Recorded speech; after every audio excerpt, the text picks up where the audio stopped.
Hi, hello Bible readers, welcome back to our channel. Today is the third episode of summarizing, the book entitled How to Read the Bible for All It's Worth, a Guide to Understanding the Bible by Gordon Fee and Douglas Stewart.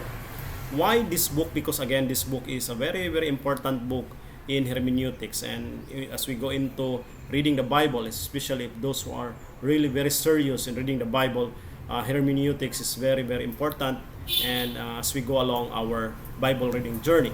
So let's start with with chapter 3.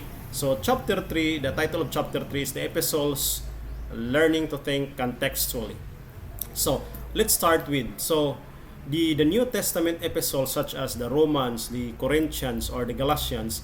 Fee and Stewart stress that these letters are occasional documents. That is, they were written for specific people at specific times for specific reasons. So to interpret them faithfully, we must think contextually within their context.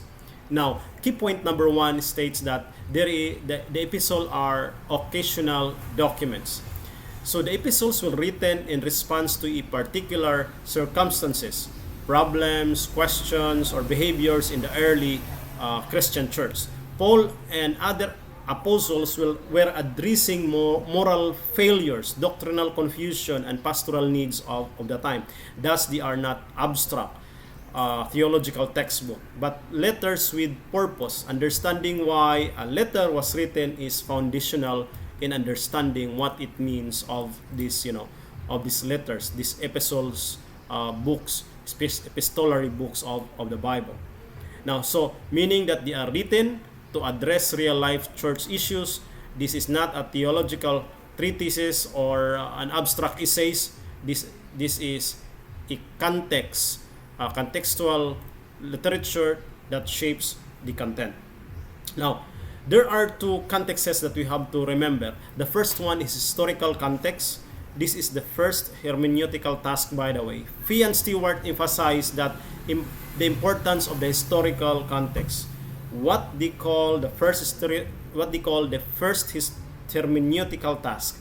This involves investigating the author, audience, and circumstances. For example, Paul's instruction on 1 Corinthians 11 about head coverings are rooted in Christian social norms and gender expectations, not necessarily as a universal rules for worship.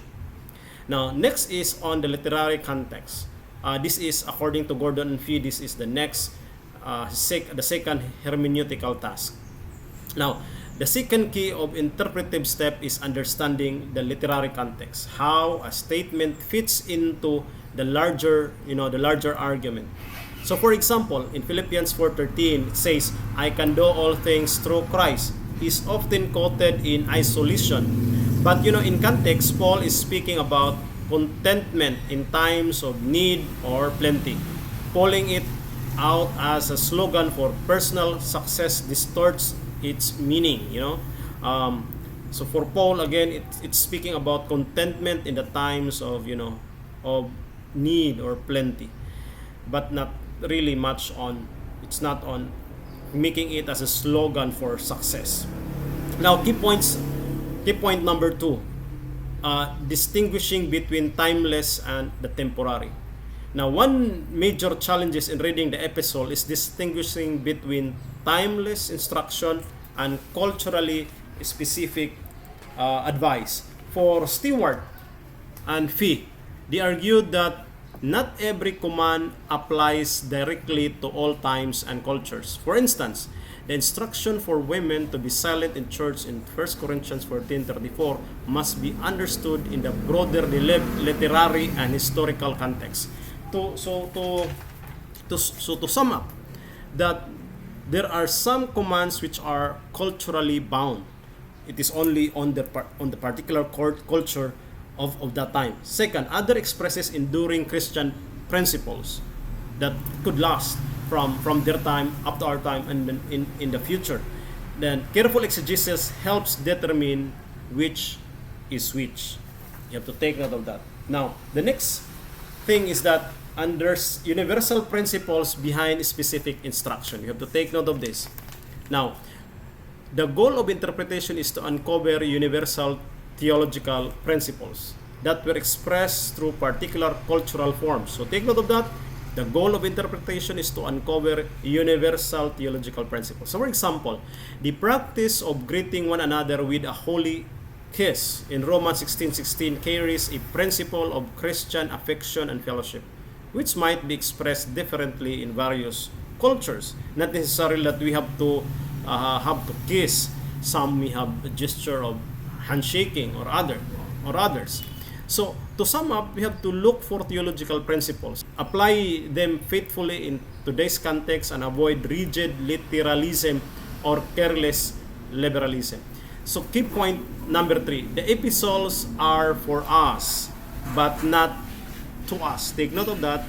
The key points number 3 is the epistles are for us, but not to us. What does it mean? One of the most insightful points from this chapter is that epistles will written for us, but not to us. That means we must first interpret the message in its original context before making it applicable in ours. Skipping this step leads to misapplication, misunderstanding, and theological error. So, to sum up, it must have the original recipients were the first century Christians, and we are the secondary audience, and application flaws, of course, from the interpretation. Now, the practical tools for interpreting epistles. So to study the epistles effectively, the authors recommend engaging tools like study Bibles. There are Bibles that are really study Bibles, historical commentaries, literary outlines. So recognizing the structural features help you follow the author's argument and discern key themes, such as Paul's emphasis on grace in the book of Romans, or unity in the book of Ephesians. So to use historical background commentaries are very important. Identify the letters structure, like which part are the greetings, the body, the exhortation, and the closing is very important. And trace the themes like grace, justification, unity, and holiness. Now to conclude, think contextually, interpret faithfully. Take note of that. Think contextually, interpret faithfully. Chapter 3 urges us to become contextual thinkers by respecting the historical literary context of the epistles. We engage the text more deeply and apply its message more faithfully. So good interpretation bridges the gap between what it meant then and what it means now. So interpretation requires contextual awareness. Second, avoid applying isolated verses without the background of the study, and faithful reading involves both the heart and the mind. Now, a quote from Fee and Stewart states that a text cannot mean what it never meant. I will repeat it again. A text cannot mean what it never meant. This reminder keeps us grounded in truth.